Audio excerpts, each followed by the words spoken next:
Bienvenidos a una nueva entrega de Vía Tecnológica, el programa que está enfocado en temas tecnológicos, pero con la intención de que nos eduquemos todos y así podamos sacar el debido provecho y tener una vida más inteligente por esta vía. Les doy la bienvenida y, como de costumbre, iniciamos con el segmento de actualidad tecnológica, donde una vez más tenemos que hablar de inteligencia artificial porque ese es el tema que está de moda desde noviembre de 2022 cuando salió el famoso ChatGPT.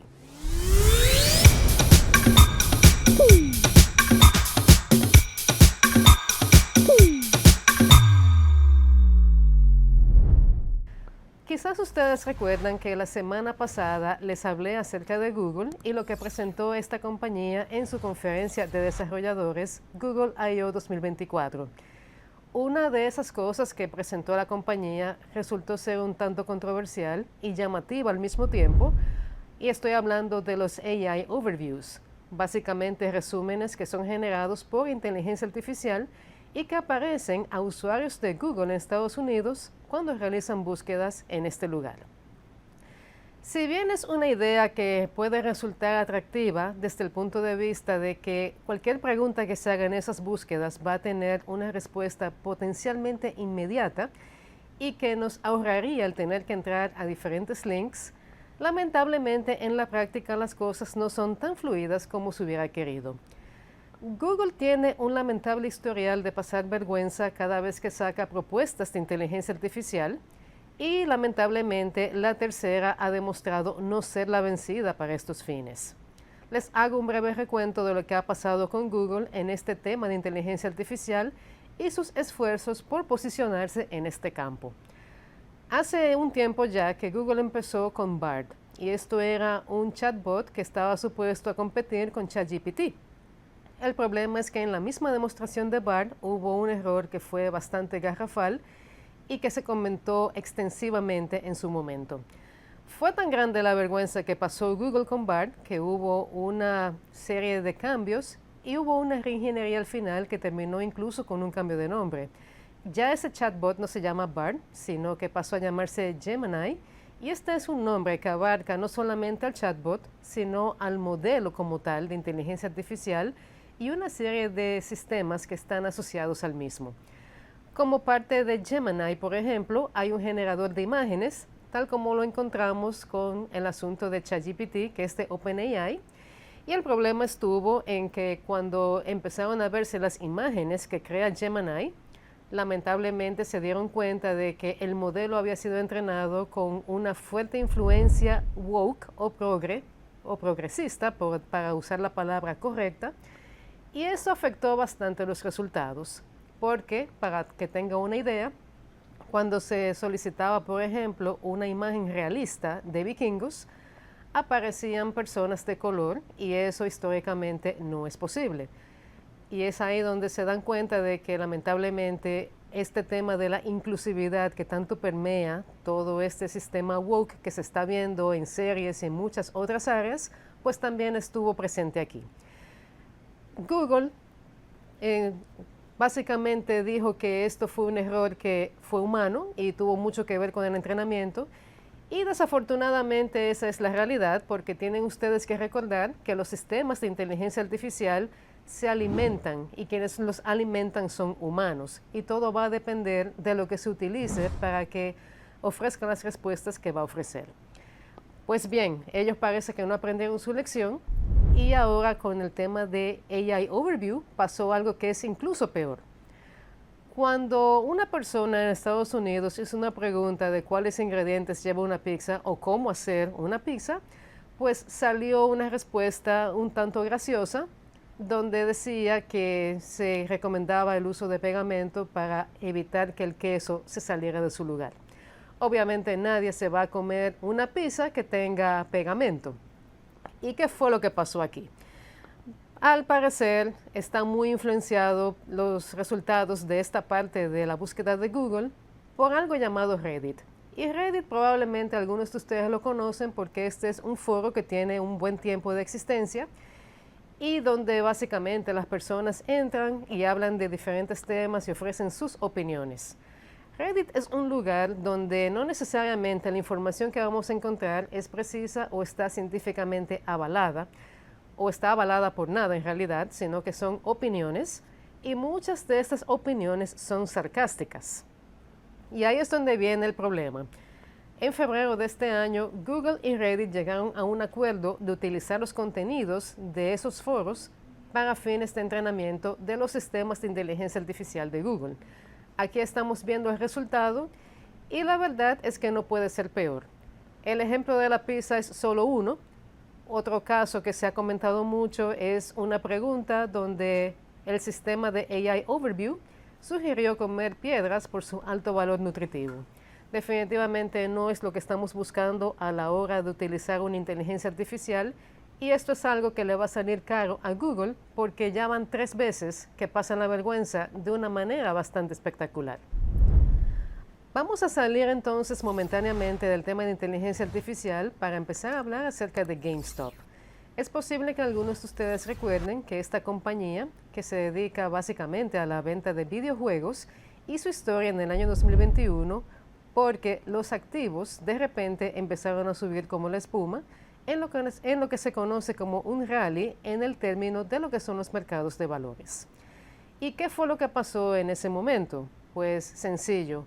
Un joven inversionista que se hace llamar Roaring Kitty y cuyo nombre real es Keith Gill, decidió enseñar una lección a esas personas que manejan fondos de cobertura y que apuestan al fracaso de compañías cuyas acciones están deprimidas para hacer lo que se llama una venta corta y salir ganando. En el caso de GameStop era justamente lo que estaba pasando. Es una compañía que por muchos años ha estado generando pérdidas y cuyas acciones por ese motivo han estado por mucho tiempo también a precios que son ridículamente bajos. Estaba apostándose al fracaso para los fines que ya mencioné, pero esta persona, junto a otros inversionistas que están en Reddit, decidieron que era el momento de enseñar una lección y lo que hicieron fue una serie de acciones que llevaron el valor a niveles que no se habían visto en mucho tiempo. Esto generó pérdidas multimillonarias a esos grupos de fondos de cobertura en el año 2021 y así como esa acción vino repentina, pues también terminó así de la manera más repentina que podamos imaginar y por un espacio de 3 años no se vio actividad de parte de Roaring Kitty. Sin embargo, hace unas semanas, alrededor de 2 semanas para ser específicos, Roaring Kitty volvió al ataque. Empezó a publicar en X, anteriormente conocido como Twitter, y eso volvió a reactivar el rally de GameStop que se mantiene hasta este momento. En esos primeros días, las pérdidas asociadas por este fenómeno fueron de alrededor de $1.000 millones para esos inversionistas que apuestan a venta corta. El rally se ha mantenido porque durante todo este tiempo que ha pasado, la compañía tuvo una venta bastante exitosa de acciones, vendió alrededor de 45 millones de acciones y esto le generó unos ingresos de más de $900 millones. Y esto lo que hizo fue, porque el mercado es algo muy sensible y caprichoso, esto lo que hizo fue que las acciones se mantuvieran al alza, cosa que todavía está sucediendo en la semana en que estamos aquí presentando este programa. Es interesante ver cómo los mercados se manejan y es interesante ver también cómo la disrupción que vivió Wall Street en el año 2021 volvió sin dar ningún tipo de aviso, ahora en el 2024, 3 años después, y es curioso ver cómo los medios digitales y las facilidades que tenemos a través de aplicaciones son parte de este fenómeno que todavía no se sabe hasta dónde va a llegar.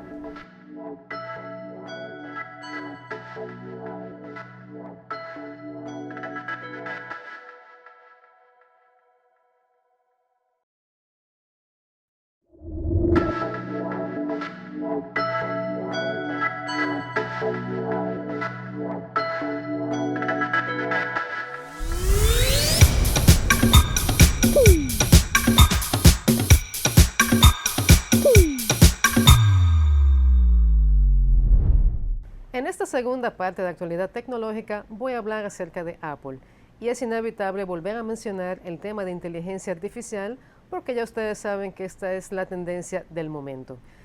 Y bien, vamos a salir de eso ahora mismo. Se ha estado diciendo durante semanas que Apple está estudiando la posibilidad de integrar las soluciones de inteligencia artificial de Google en el sistema operativo que funciona para iPhone, el iOS 18, que se supone será presentado en los próximos días.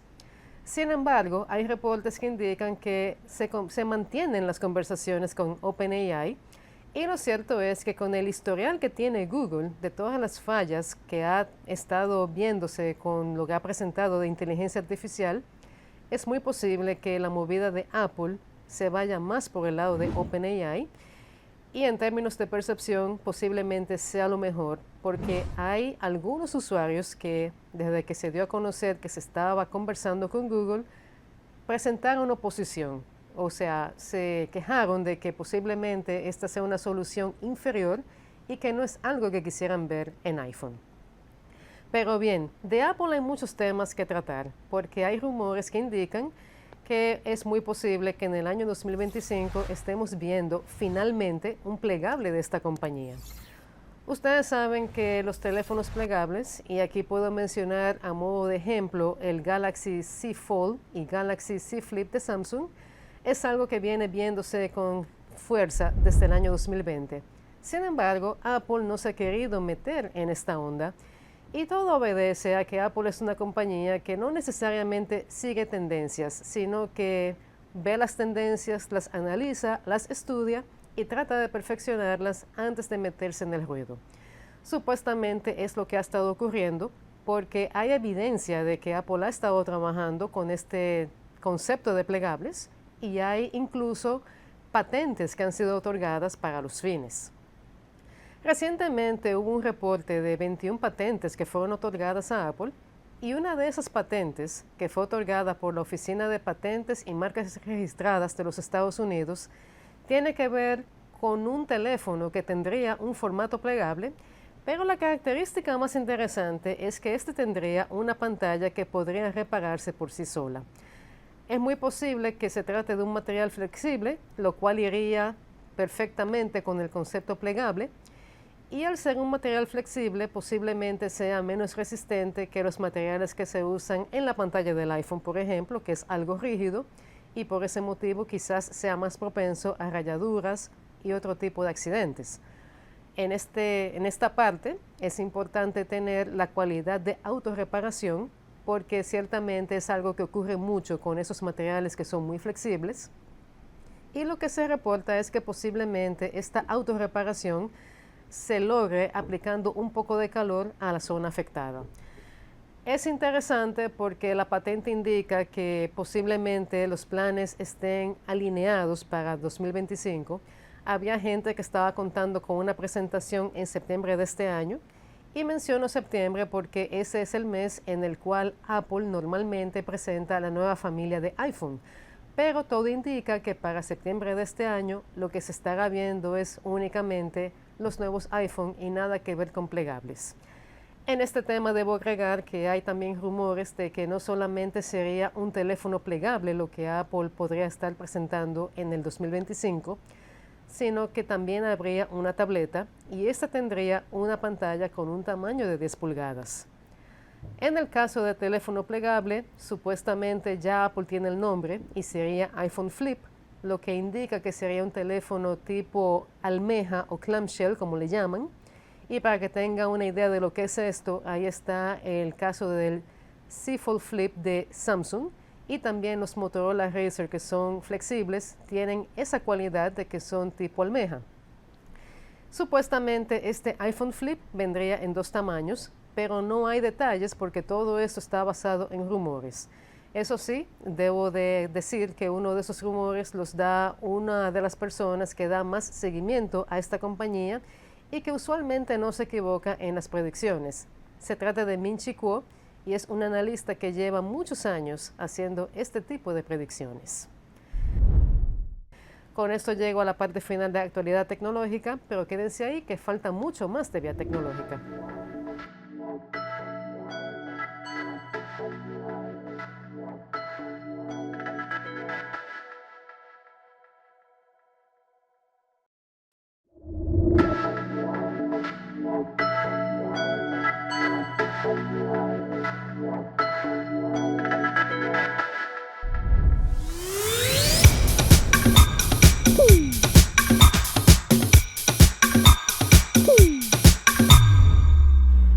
estamos de regreso en Vía Tecnológica, específicamente en Rincón del Experto.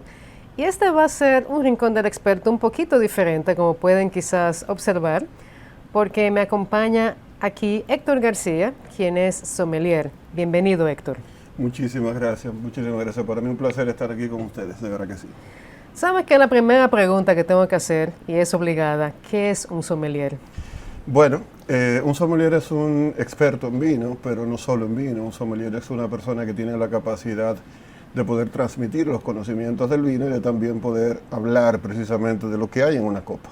Hoy precisamente tenemos una copa de vino enfrente, pero el sommelier, la intención es que pueda describir lo que hay en el vino y que pueda transmitirlo de manera tal que la persona pueda entenderlo.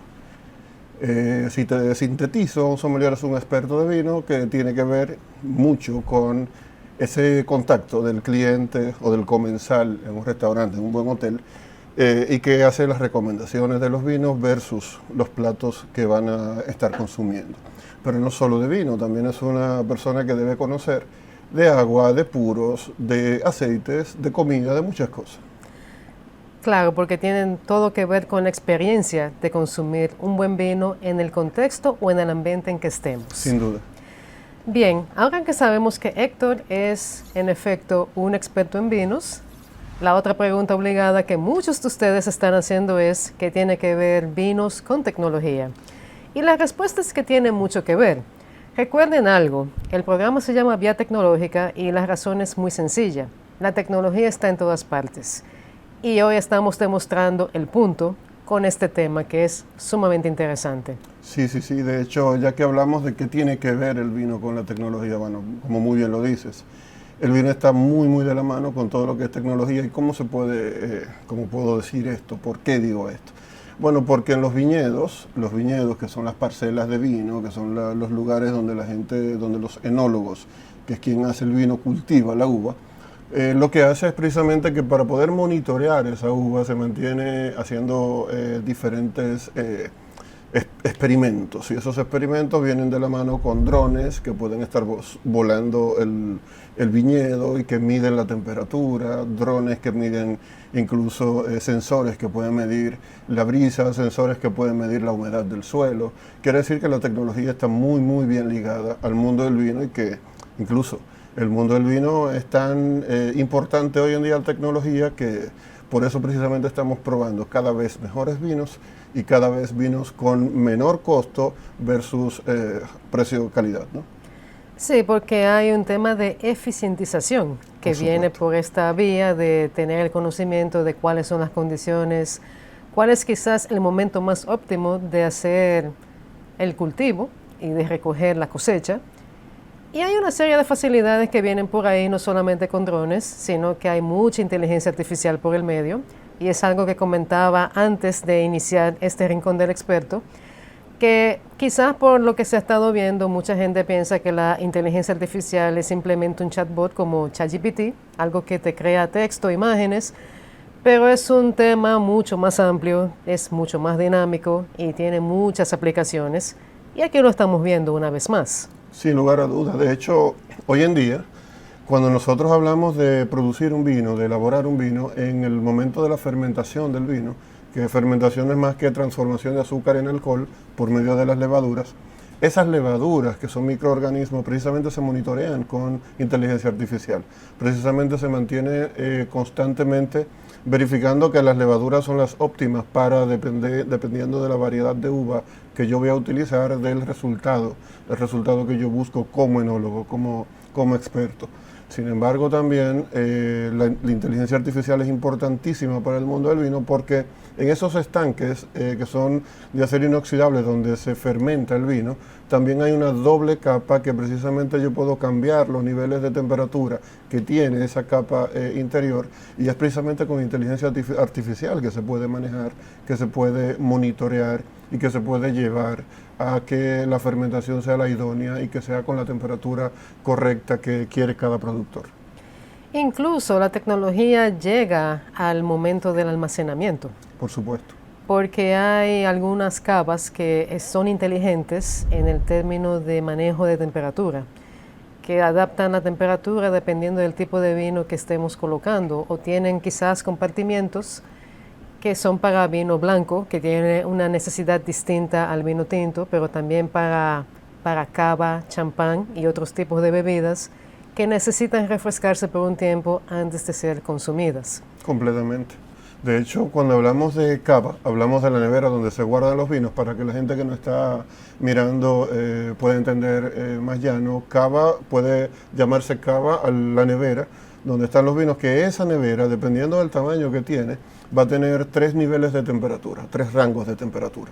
Y esos 3 rangos indican de que yo puedo colocar un vino blanco, un vino rosado, un vino tinto, dependiendo del nivel de temperatura a la que yo quiera colocarlo. Entonces, claro que eso funciona obviamente con inteligencia artificial, y claro también que esto hace que el guardado del producto sea mucho más preciso.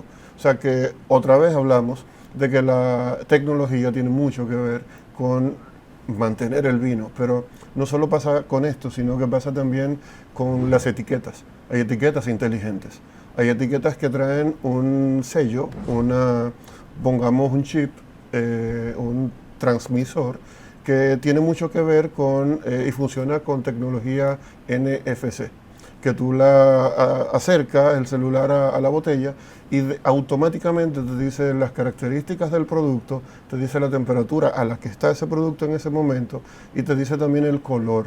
¿Qué pasa con el color de los vinos? Que dependiendo del tiempo que el vino va teniendo en la botella, se va oxidando. Y ese proceso de oxidación, pues tú lo puedes monitorear con esa etiqueta propiamente. Llega un momento en que por oxidación el vino, por ejemplo, pierde su sabor y pierde sus buenas cualidades. Por supuesto, el vino es un ser vivo, Y ese ser vivo, a medida de que tú lo sometes a temperaturas no adecuadas, a condiciones de luz no adecuadas, pues también lo sometes a martirio, digamos. Y ese sometimiento a condiciones no óptimas, pues obviamente hace que ese proceso de oxidación sea cada vez mayor. En el vino pasa como cuando partimos una manzana, que la dejamos al aire libre. Empieza un proceso de oxidación que no es controlado. En el caso del vino, ese proceso de oxidación lo va volviendo ácido acético al vino, que propiamente es vinagre. Por eso escuchas a muchas personas decir que el vino se está volviendo vinagre, se está avinagrando, y no es incorrecto, porque es precisamente una composición que se da en este momento de oxidación que lleva a que el producto literal se vuelva ácido acético como tal. O sea, vinagre. Vinagre. Sí, es muy triste abrir una botella y que nos salga eso, pero lamentablemente pasa y tiene mucho que ver con almacenamiento incorrecto. Eso es así. Pero bien, hay una parte de tecnología que no necesariamente aplica, o bueno, que no únicamente aplica a la producción de vino, sino que afecta o atañe al consumidor. Por ejemplo, hay aplicaciones que sugieren vinos, aplicaciones que incluso intentan educar un poco acerca de lo que es un vino, el tipo de uva y también maridaje, porque eso es algo muy importante.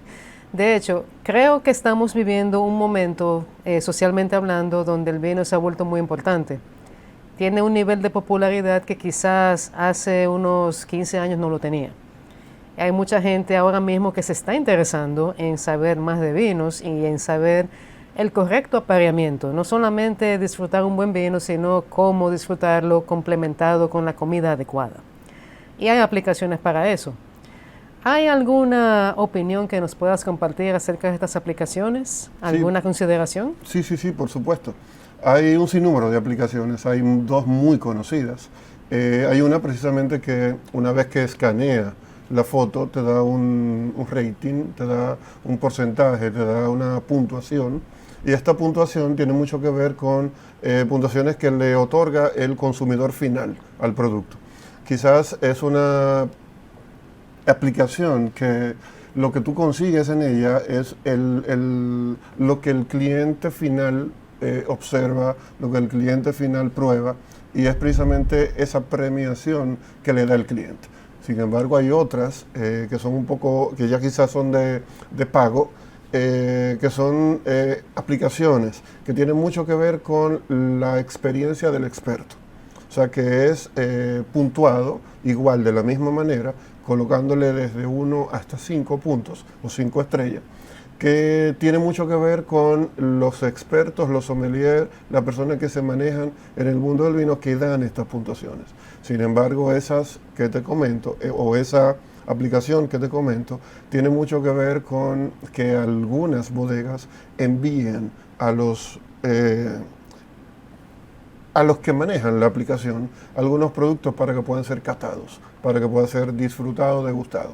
Sin embargo, la más común, la más del día a día, es una aplicación que la alimentamos nosotros, pero que también te hace un backup de lo que tú consumes y te hace un match-up de lo que te pudiera gustar dependiendo de las puntuaciones que tú otorgas a lo que tú consumes.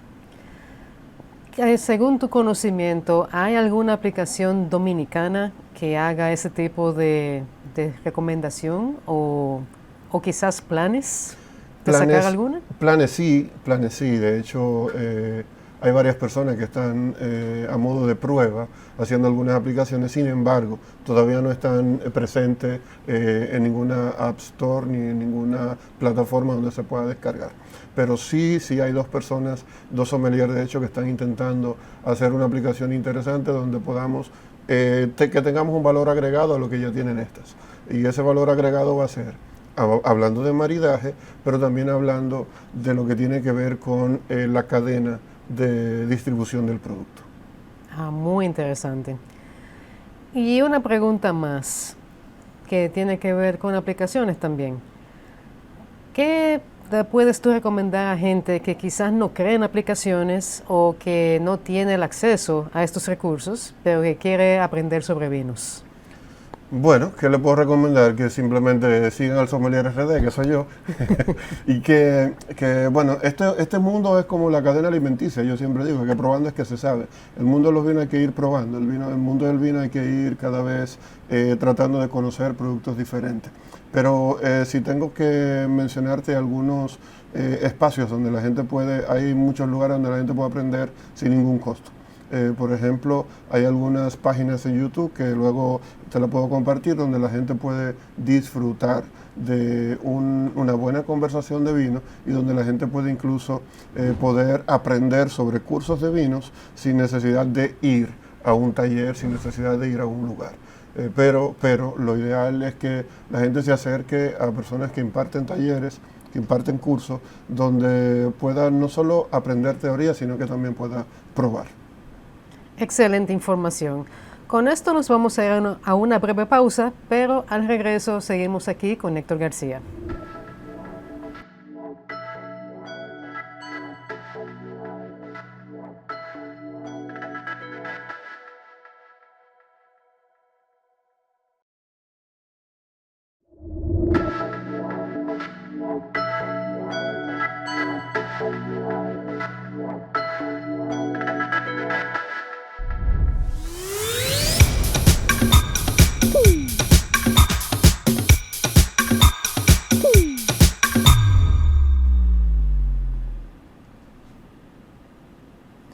Estamos de vuelta con Héctor para seguir hablando sobre vinos y tecnología. Yo tengo una curiosidad y quizás muchos de los televidentes también la tienen. Últimamente vemos vinos que ya no vienen con un corcho tradicional de caucho, sino que viene algo como sintético, quizás de plástico.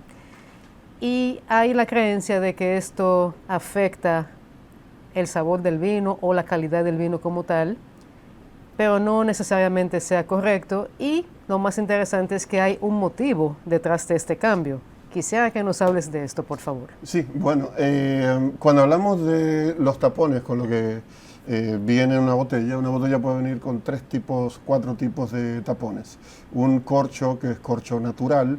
El corcho natural es de un árbol que se llama alcornoque, que de hecho es la corteza de ese árbol y es lo que tradicionalmente se ha utilizado. Se está sustituyendo cada vez más por corchos de diferentes materiales. Corcho sintético, que sería un corcho de goma, un corcho de silicón.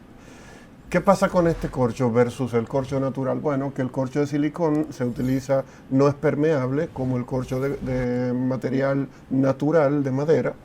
Y al ser poroso el de madera, al permitir que entre oxígeno a la copa, permite que los vinos que son para ser guardados por mucho tiempo se mantengan en mejor estado, siempre y cuando tengan un corcho natural. ¿Por qué? Porque entra oxígeno de manera muy lenta y sale también gas, vapores que se van creando en la botella. Si hablamos del corcho sintético, el corcho sintético simplemente es un corcho que lo que hace es que permite que todo lo que está, es como empacar al vacío, permite que todo lo que está en la botella se mantenga intacto por un tiempo quizás menor. Un corcho sintético va a durar unos 4 o 5 años el producto sin que pierda propiedades. Sin embargo, luego también tenemos corcho de rosca, screw caps, que sería el corcho y similar al sintético. Tiene una almohadilla en la parte de arriba que cubre para que no entre oxígeno ni salga del mismo. Igual, hablamos de cómo empacar al vacío. Y digo cómo empacar al vacío porque hay algunos vinos, de hecho, el 95% de los vinos se hacen para consumirse de 0 a 5 años. Quiere decir que cuando llega a 5 años, no indica que se venció porque no tiene una fecha de vencimiento, sino que empieza a perder propiedades. Recuerda que hablábamos en el segmento anterior, hablábamos de oxidación, y esa oxidación tiene mucho que ver con el oxígeno que entra a la botella. Esa oxidación daña el producto.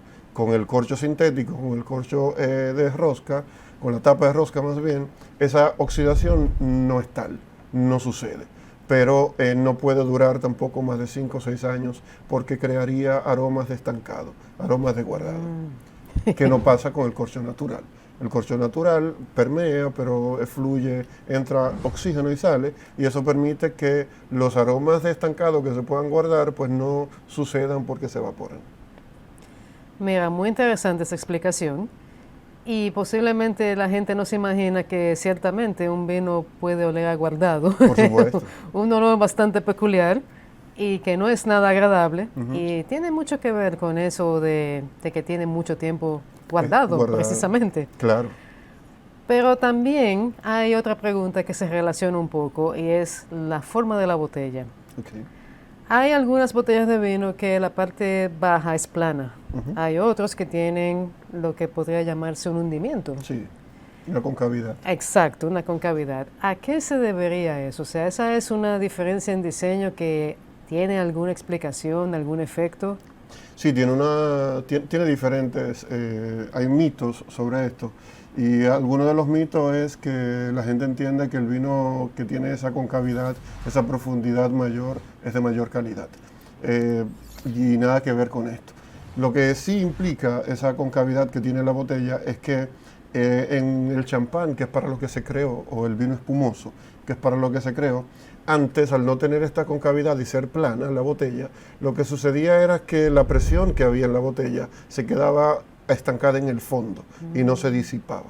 Entonces, al no disiparse, cuando los vinos se guardan todavía en rima, que sería una botella al lado de otra, ¿verdad? Sin nada prácticamente que lo divida. Entonces, una vez que tú guardas una cantidad de botellas importante en una bodega, cuando el champán o la botella de espumoso no tiene esta circulación del líquido o de el gas que se crea, que de hecho en una botella de champán se crean hasta 3 atmósferas de presión. Para que tengamos una idea de eso, una jipeta, la guagua de una jipeta tiene 1 atmósfera de presión cada llanta. Wow. Quiere decir que tú tienes ahí lo que tienes en 3 llantas en una sola botella. Imagínate la presión que hay. Bastante. Entonces, ¿qué sucede? Que al tener tanta presión estancada en el fondo, cuando no había la concavidad, desde que se explotaba una botella, hacía efecto dominó y explotaba todas las demás. Se hizo este orificio, esta concavidad, que forma como una montañita dentro de la botella. ¿Para qué? Para que la presión no se quede estancada en el fondo, sino que se disipe y no permita que se explote la botella. De hecho, por eso puedes mover una botella de champán hoy en día y no sucede nada. Incluso se cae una botella de champán y fácilmente se descorcha en vez de explotarse por la presión que ejerce ese gas hacia el corcho. O sea, que hasta cierto punto es una medida de seguridad. Es una medida de seguridad y propiamente de poder cuidar el producto en la bodega.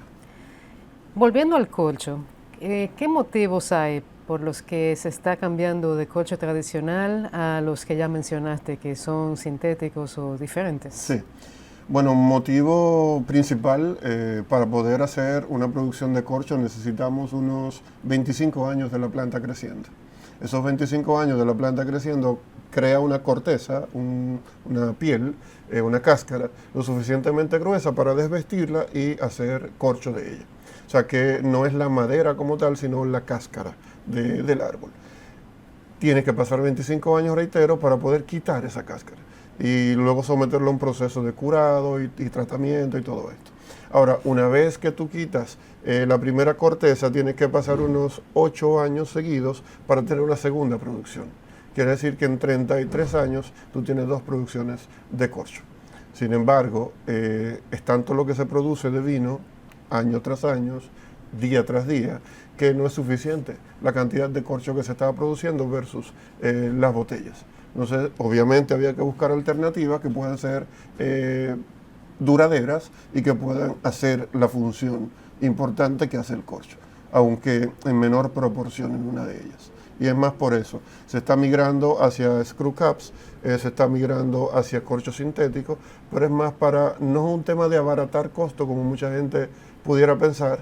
De hecho, hacer una screw caps, una cápsula, una rosca, cuesta tanto como cuesta un corcho natural. O sea que no es un tema de abaratar costos, sino de mantener el producto lo más limpio y lo más íntegro posible. O sea, una necesidad. Una necesidad. Ya para finalizar, y porque no todo es tecnología, vamos a hablar un poco acerca de copas y también de cómo catar correctamente un vino. Porque la realidad es que cada bebida de estas lleva una copa y tiene su motivo. Sí, eso es así. De hecho, existen muchos tipos de copa, existen muchos tipos de vino. Para cada vino hay copas ideales. Por eso ustedes pueden ver que en algunos vinos espumosos, y dígase champán, cava, prosecco, son vinos que la copa que se utiliza es una copa alargada. Se llama copa tulipán o copa flauta. Y tiene un sentido, y es que mientras más finita es la copa, pues más posibilidad de que la burbuja se mantenga por más tiempo. Esa burbuja va a tener que recorrer un espacio mucho más alto para poder digregarse y perderse. En el caso del champán se utiliza esa copa fina, esa copa flauta. En el caso de los vinos blancos se utiliza una copa un poco más pequeña que esta copa que tenemos. Y en el caso de los vinos tintos se pueden utilizar este tipo de copa o se pueden utilizar otras copas dependiendo de la variedad de uva. Cada variedad de uva puede tener una copa. Si un vino es muy expresivo, quiere decir muy aromático, voy a necesitar una copa más ancha del globo. Quiere decir entonces que mientras más ancha la copa, más posibilidades de tener aromas diferentes y que se mantengan en la copa yo voy a tener. ¿Qué te digo con esto? Existe copa para licores, existe copa para vino blanco, vino tinto, existen copas para variedades de uvas específicas, que va a depender mucho de incluso... También la gente, para que entendamos de manera más llana, existen copas que son especiales propiamente para vino y existen otras copas que se pueden utilizar para agua, que el cristal o que son de vidrio, en este caso, no propiamente de cristal, porque dependiendo de donde tú sirves el vino, tiene también características y aromas diferentes. Eso es sumamente interesante y posiblemente sea la explicación más llana de por qué necesitamos seleccionar la copa adecuada para cada tipo de vino o de bebida que estemos consumiendo. Y hay gente que eso no lo entiende hasta que se lo explican así. Así es. Y realmente sí, hace una diferencia considerable. O sea, si echamos champán en esta copa, pues esa característica de las burbujas se va a perder de inmediato. Por supuesto. Y de hecho, servir champán en una copa con un espacio tan amplio, lo que implica es que, como cuando pruebas una soda o un refresco que no tiene soda propiamente, pierdes esa efervescencia y por ende pierdes las características organolépticas del producto. Sí, eso definitivamente es malo. Pero bien, vamos a ver cómo se cata correctamente un vino y por qué debemos de hacer esto. O sea, vamos a un sitio y nos sirven un poquito y la intención es que lo probemos y aprobemos el producto. Y sería interesante saber la razón de esto y cómo hacerlo. Bueno, cuando vas a un restaurante que te sirven un poquito de vino, de hecho, fíjate que te descorchan el vino y te dan un poquito. es menos de aquí lo que te deberían servir. Te sirven este poquito no es solo para que lo pruebes, sino como muy bien dices, para que lo apruebes también. Ahora, ¿qué yo veo para poder aprobar un vino? Para decirle al sommelier o el camarero que me está sirviendo que el vino está correcto. Bueno, cuando te sirven un vino, lo primero que te sirve es el poquito para que no es para que te lo tomes inmediato. Lo ideal es que cuando te sirven el poquito de vino lo llevemos a nariz y que el vino, una vez que tú hueles lo que te sirvieron, que el vino lo que tenga a modo de aroma sea aromas frutales. Si hay aromas que no son agradables, dígase aromas de corcho y cómo huele el corcho, como cuando tienes un cartón que se moja. Ese aroma del cartón mojado es un defecto del producto. De hecho, los vinos tienen defectos de corcho que se llaman TCA, que es tricloroanisol, pero te lo digo en palabras llanas. Olores de huevo, olores de cartón cuando se moja, olor de azufre, olor de carburo. Cuando un vino tiene esos aromas, inmediatamente, sin necesidad de probarlo, tú puedes devolverlo, porque es un vino que ha sido afectado por una bacteria que precisamente se llama TCA. Muy interesante. Ahora, ¿cómo se cata el vino? Bueno, un vino, para hacer una cata de vino, consta de 3 fases. Un examen visual, donde tú puedes apreciar el color del vino, y aunque el vino es tinto, vas a tener otros vinos tintos que no son de la misma tonalidad de color. Quiere decir que vas a verificar la tonalidad del color del vino, siempre va a ser rojo, pero el rojo puede ser un rojo granate, que es un rojo claro, un rojo como color teja, que indica de que el vino tiene mucho tiempo de oxidación o de envejecimiento. Va a tener entonces algunas variedades de uvas que pueden empezar por ahí, pero la mayoría de los vinos tienden a ser, lo que son tintos, tienden a ser un tinto ligeramente oscuro, con la intención de que tú puedas percibir esa brillantez que tiene el vino en los laterales. Es para eso que te dan una copa de vino aparte de ya lo que mencionamos. El color entonces, en el modo de la cata, el color mientras más brillante es el vino, más denota juventud en el producto. Quiere decir que un vino joven va a ser siempre un vino brillante, va a ser un vino que no va a conseguir esa opacidad en el vino. Entonces te dan el vino, luego lo que ves el color, que ves las tonalidades de color, mueves la copa y de hecho se mueve la copa ¿por qué? Porque no sé si se puede ver que se forma un remolino dentro de la copa. Ese remolino que se forma dentro de la copa lo que implica es que está entrando una cantidad de oxígeno importante a la copa. En la copa hay aromas que son volátiles y hay aromas que son no muy volátiles. Entonces los aromas que son volátiles, inmediatamente se sirve el vino, nos damos cuenta que sirvieron un vino. Pero hay otros tipos de aromas que están presentes en el vino que es necesario moverlo para que puedan fluir los aromas del vino. Entonces, ¿qué hace que el vino sea interesante? Bueno, precisamente que fluya una cantidad de aroma cada vez mayor. Mientras más tipos de aromas tú consigas en un vino, pues más calidad va a tener el producto. Y a eso le llamamos complejidad en el vino. Un vino complejo es un vino que tiene muchos aromas, muchos tipos de aromas. No quiere decir con esto que si el vino huele a fruta, que huele a piña, que huele a mango, que huele a guineo, eso es un tipo de aroma, una familia de aromas, que es familia frutal. El vino debe oler a diferentes familias para que pueda ser un vino complejo en este caso. Y cuando hablamos de familia, me refiero a que pueda oler a frutas, a que pueda oler a flores, a que pueda oler a madera y a un sinnúmero de familias diferentes. Entonces, una vez que haces esto, que ya verificaste todo esto, pruebas el vino, que es donde la mayoría de gente quiere que lleguemos. Pruebas el vino y una vez que pruebas el vino, entonces en boca te das cuenta de las características que tiene el vino. Y los vinos se clasifican dependiendo del azúcar que tienen en 3, que sería seco, semiseco y dulce. Un vino seco es un vino que no tiene azúcar, un vino semiseco es un vino ligeramente dulce, y un vino dulce pues ya todos sabemos lo que es. Entonces, simplemente es esto, 3 fases: examen visual, examen olfativo, examen gusto olfativo, para poder probar el vino y darnos cuenta de las características que hay. Muy interesante y sobre todo muy informativo y muy completa la explicación. Estoy segura de que este segmento lo han disfrutado todos los que lo están viendo, porque siempre hay la curiosidad de cómo yo puedo probar el vino correctamente y qué es lo que yo estoy buscando, y nos acaba de dar toda esa información. Héctor, muchísimas gracias por acompañar a la audiencia de Vía Tecnológica. Como te digo, estoy segura de que lo han disfrutado al 100%. Muchísimas gracias, para mí un placer y espero que esta sea una de muchas. Un abrazo. Muchas gracias.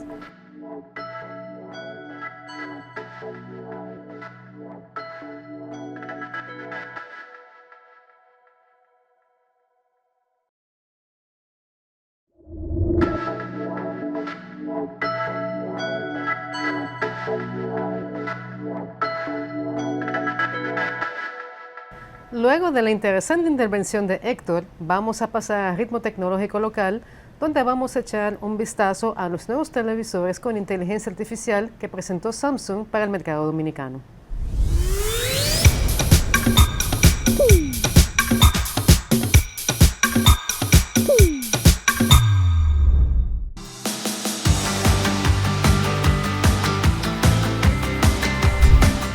Hoy presenciamos el lanzamiento de nuestro nuevo lineamiento 2024 de televisores en República Dominicana, en el cual nuestro estandarte, el Neo QLED 8K, trae una revolución de inteligencia artificial. Aquí en este evento donde estamos dando a conocer nuestro nuevo lineal de televisores 2024. Estos televisores incluyen desde nuestras series 8K hasta nuestras series en las cuales podemos compartir fotos, imágenes a través de nuestros productos Frame. ¿Qué características principales estamos revelando el día de hoy? Una renovada inteligencia artificial. A través de 512 redes neuronales en su procesador, 8 veces más que versiones anteriores, podemos escalar contenidos nativos en cualquier otro formato que no sea 8K, lo más similar a un televisor 8K. Permitir diagnosticar qué contenido estoy viendo, si es una película, si es un programa de deportes, si es un reality show, y va a adaptar los colores, va a adaptar todos los contenidos, toda la tecnología del televisor de tal manera que yo me despreocupe y yo disfrute del mismo. Yo no tengo que estar cambiando, preocupándome, estar configurando el televisor de acuerdo al contenido que vea. Samsung siempre ofrece a nuestros consumidores facilidad de uso y que puedan disfrutar esto. Más, tiene nuevas funciones como el AI Motion Enhancer, el cual permite identificar el tipo de deporte y de contenido que puedas estar viendo en esta temporada deportiva para que no te pierdas ningún detalle por dónde está pasando una pelota ni por dónde está pasando un jugador. También nuestra línea de OLED, que desde hace 3 años hemos lanzado, para aquellas personas que quieran ver altos contrastes entre un negro profundo y un claro totalmente limpio, pero con la característica que tenemos nuestra tecnología Quantum Dot, la cual hace que nuestros OLED no sean televisores oscuros, sino que por el contrario sean brillantes y resalten los colores, que es lo que al final de cuentas queremos apreciar. La innovación tan grande de coger este material orgánico de lo que es los productos OLED y ponerle el panel de Quantum Dots también ha sido un gran diferencial para poderle sacar no solamente el contraste de negro, sino el mayor detalle de color a nuestros televisores. Y sobre todo considerando que este año también aplica, pero fue el año pasado parte de las innovaciones, que el modelo S95 está certificado por Pantone. Es la tercera generación de nuestro procesador, el cual nos permite también que este contenido upscaling a través de 8K, no importa la fuente donde yo tenga un video de 8K, puede ser un video muy antiguo, un programa de televisión viejo, puede ser un video que grabé no necesariamente en 8K, me permite verlo en mi televisor haciendo este upscaling a través de nuestro procesador y de nuestro sistema operativo. Incluso para tener una experiencia mucho más inmersiva, trae una nueva función que es Active Voice Amplifier Pro, el cual el televisor identifica el contenido que se está reproduciendo. Entonces, una vez identifica precisamente el entorno, sabe perfectamente que en estos momentos se van un tema de diálogos y un tema de disparos en esta película de guerra, y llega un momento en donde sabe que estas ondas, que son referentes al diálogo, las sube para que se mantenga un mismo nivel y no sean imperceptibles. Estás viendo tu serie favorita y está hablando el protagonista, vas a poder ver de primera mano cómo únicamente puedes escuchar el contenido de tu protagonista hablando, sin importar el entorno en el que te encuentres.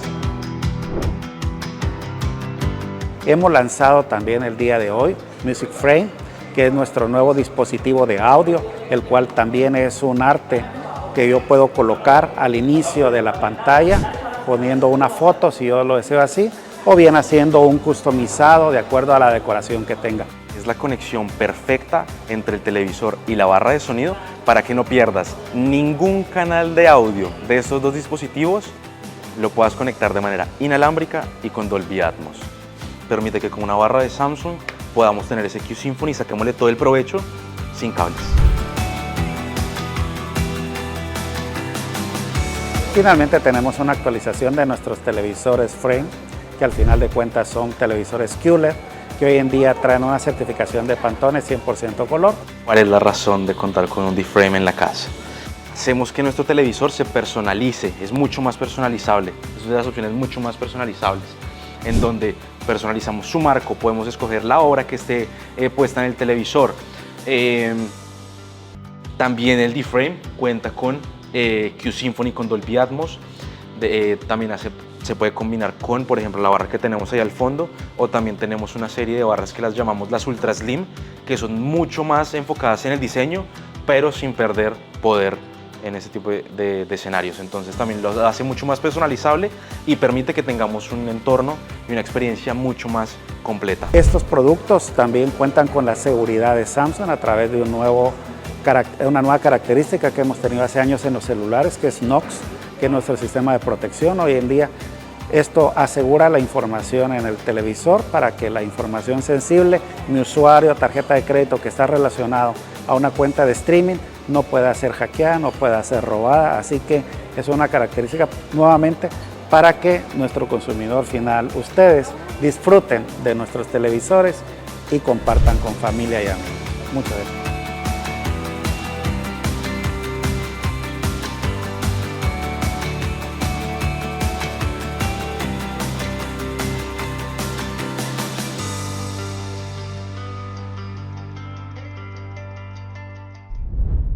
Hemos llegado a la parte final de este interesantísimo programa Vía Tecnológica.